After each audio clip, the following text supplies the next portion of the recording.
शशिकांत शिंदे साहेबांनी विधानसभेच्या आधी अपील केलं, कलेक्टरने निर्णय दिला की ही 1,500 मतं आपण यादीत घ्या. तरी खालच्या अधिकाऱ्याने ती अपील मान्य झाल्यावर देखील त्यांची मतदार यादीत नावं समाविष्ट झाली नाहीत. मी मगाशी जे सांगितलं की प्रायव्हसी डिस्टर्ब होते वगैरे त्यांनी उत्तर दिलं लेखी अशोक पवारांना. तर 32 नाही 33 रजिस्ट्रेशन ऑफ इलेक्ट्रल रूल्स 1960 33 नंबरचा आहे. Inspection of electoral rolls and connected papers. Every person shall have the right to inspect the election papers referred to in rule 32 and to get attested copies thereof on payment of such fee as may be fixed by the chief electoral officer. हा कायदा रूलमध्ये आहे हे, तरी देखील त्यांना उत्तर दिलं की आम्ही देऊ शकत नाही.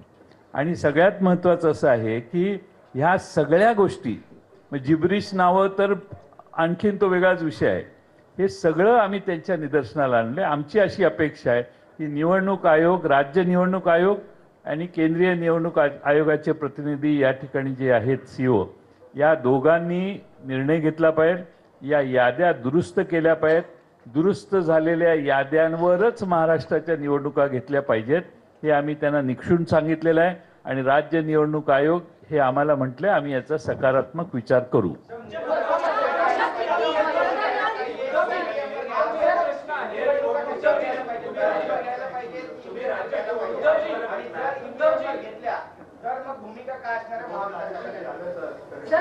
आधी याद्या मतदार यादी दुरुस्त करणं म्हणजे एसआयआरची आपण मागणी करतोय का? आणि बिहारमध्ये ज्या पद्धतीने एसआयआर झालेला आहे तर तशीच जर इथे झालं तर परत आपण आधीतून उपाटात नाही का पडणार? ही एसआयआरची मागणी आहे का? ज्याचं जे उत्तर राजने दिलं की आपल्या आयुष्यातली किंवा देशाच्या आयुष्यातली ही पहिली निवडणूक नाहीये, त्याच्यामुळे हे सगळे आता फुसफट आता का काढली जात आहेत? आता का काढली जात आहेत? आतापर्यंत लोकांनी मतदान केलेलं नाही का? आतापर्यंत काही देशामध्ये सत्ताधारी जन्माला आलेले नाहीत का? तर आता हा जो काय खेळ चाललेला आहे हा सरळ सरळ सगळा हा खोटा कारभार चाललेला आहे. आणि म्हणून मला असं वाटतं आम्ही त्यांना जे काय सांगितले की जोपर्यंत या याद्यांमध्ये सुधारणा होत नाही तोपर्यंत निवडणुका घेऊ नये.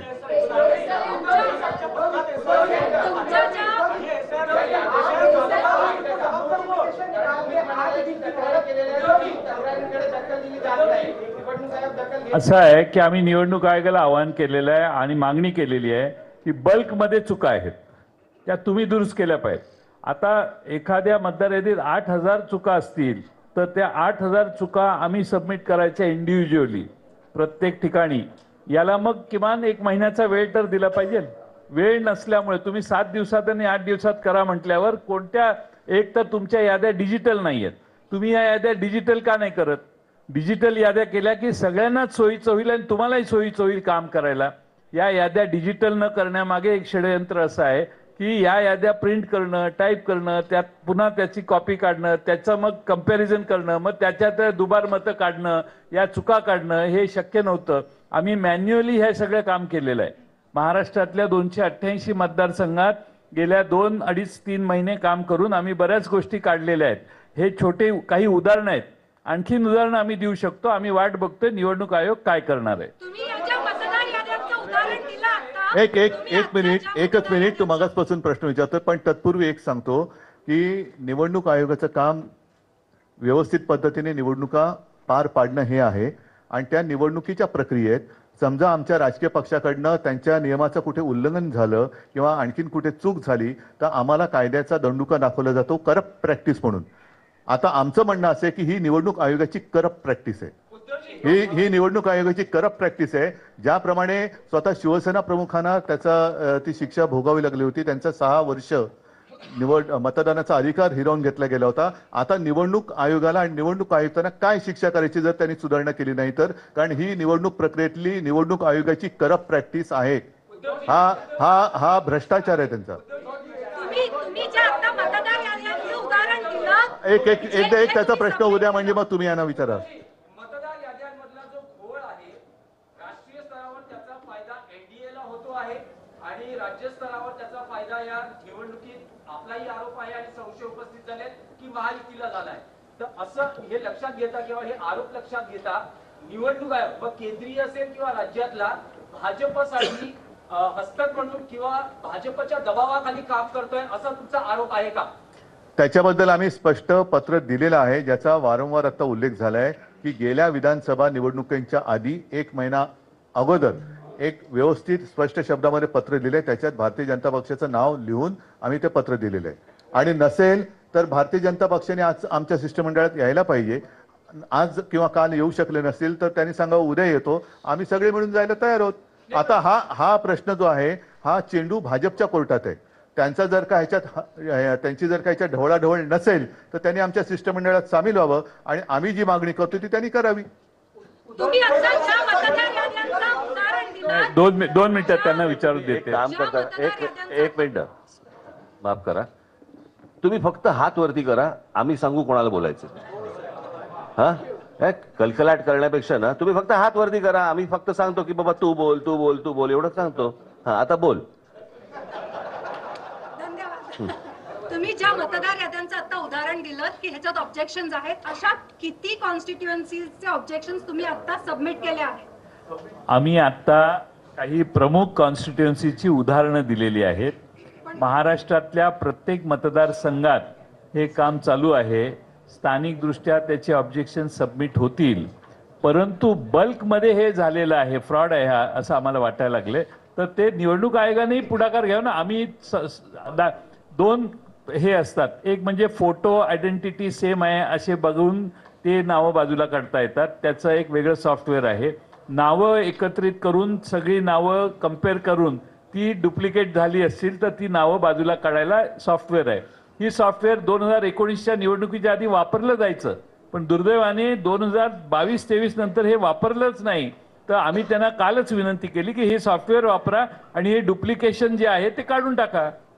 त्यांनी केलं पाहिजे. एकच मी सांगतो, आमच्या लोकांनी त्या ठिकाणी जे ऑफिसर आहेत, अधिकारी आहेत, त्यांच्या काय हरकती घेतलेल्या आहेत, पण ते सरळ सरळ सांगतात की आमच्या राज्य निवडणूक आयोगाला आम्हाला ह्या अधिकार किंवा आम्ही हरकती घेण्यामध्ये कुठल्याही प्रकारचा आम्ही काही हस्तक्षेप करू शकत नाही. हा फार मोठा गंभीर त्या ठिकाणी प्रश्न निर्माण झालेला आहे. जर बोगस नावं दाखवली तर त्या बोगस नावाच्या संदर्भात हरकत घेतल्यानंतर त्याची चौकशी करायला पाहिजे. ते सरळ हारवरती करताय प्रांत किंवा तिथल्या निवडणूक अधिकारी. आता आम्ही प्रत्येक पक्षाने त्या कार्यकर्त्यांना आपापल्या ठिकाणचे सर्वेक्षण करून जी बोगस नावं आहेत ती काढून, तुम्ही म्हणाला त्या प्रश्नाने आम्ही राज्यावर गोळा करणार आणि निवडणूक आयोगाला देणार. त्याला आम्हाला वेळ पाहिजे. एक मिनिट नाही, एक असं आहे, 2 मिनिटं साहेब, एकच असं आहे की त्यांच्याकडे वेगळे टूल आहेत. डाटा मॅचिंग सिस्टीम, AI आधारित टूल्स आहेत, डिजिटल ॲप्स आहेत, असे आहेत, ते वापरावेत. आणि सगळ्यात महत्त्वाचं मला आपल्यामार्फत आवाहन करायचं आहे, आम्हाला निवडणूक आयोगाकडून उत्तरं पाहिजेत. भारतीय जनता पक्षाच्या विरोधी ही आमची हे नाही आहे, त्यामुळे त्यांच्या प्रवक्त्यांनी आम्हाला उत्तर देणं अभिप्रेत नाही आहे. आम्हाला निवडणूक आयोगाने उत्तर द्यावं. आम्ही निवडणूक आयोगाकडे गेलोय, नाही तर तासाभरात तुम्ही जाल दुसरीकडे आणि याला उत्तरं मागाल. आम्ही त्यांना बोलवलेलं होतं आणि त्यांनाही त्रास कदाचित होत असेल तर नाही, निवडणूक आयोगाने मला एकच मिनिट मला असं वाटतं मी थोडंसं काय हे प्रश्न संपणार नाहीत. यातला एकच सगळ्यात महत्वाचा भाग असा आहे की निवडणूक यादीमध्ये घोळ आहेत. निवडणुकीच्या यादीतले घोळ दोन्ही राज्य आणि केंद्रीय निवडणूक आयोगातल्या प्रतिनिधींना आम्ही त्यांच्यासमोर ठेवलेले आहेत. ते सुधारले पाहिजेत आणि ते सुधारून विरोधी पक्षाचं समाधान झालं पाहिजे, सत्ताधारी पक्षाचं समाधान झालं पाहिजे, कोणाचंही. परंतु जे निवडणुका लढवतात, मला असं वाटतं त्या राजकीय पक्षाचं समाधान झाल्याशिवाय त्यांनी निवडणुका घेऊ नयेत.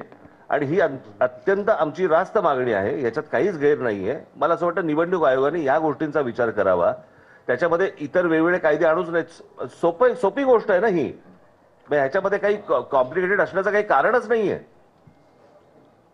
आम्ही काही क्लिष्ट काही विषय बोलतच नाही आहोत की बाबा आम्ही मतदार याद्या दाखवलेल्या आहेत, मतदार याद्यांमध्ये बाबा घोळ आहे. थांबा ना, मी पण आलोय पहिला. मतदार याद्यांमध्ये घोळ आहेत आणि मतदार याद्यांमधले घोळ त्यांच्या समोर ठेवल्यानंतर मला असं वाटतं की ते आणि राजकीय पक्ष यांनी मिळून या याद्या सुधारल्या पाहिजेत आणि याद्या सुधारूनच निवडणुकाला सामोरं गेलं पाहिजे.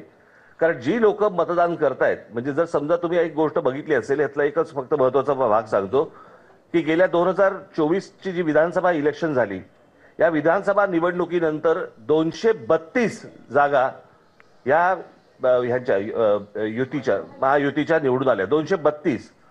पण या 232 जागा निवडून आल्यानंतर देखील मला असं वाटतं तुम्ही सगळेच जण त्याला विटनेस आहात, संपूर्ण महाराष्ट्रात सन्नाटा होता.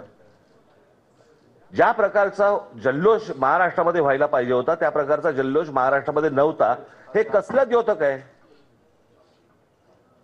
सर्वांना धक्का बसला, म्हणजे निवडून आलेल्यांना पण धक्का बसावा, पडलेल्यांना बसतोच, पण निवडून आलेल्यांना पण धक्का बसावा, ही कोणती निवडणूक आहे?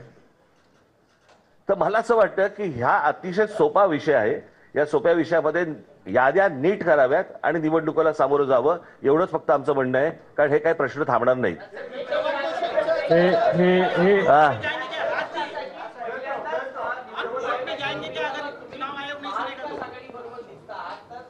मला असं वाटतं मी 2017ला पण दिसलो होतो. प्रश्न असा आहे, मी तुम्हाला एकच गोष्ट सांग, एक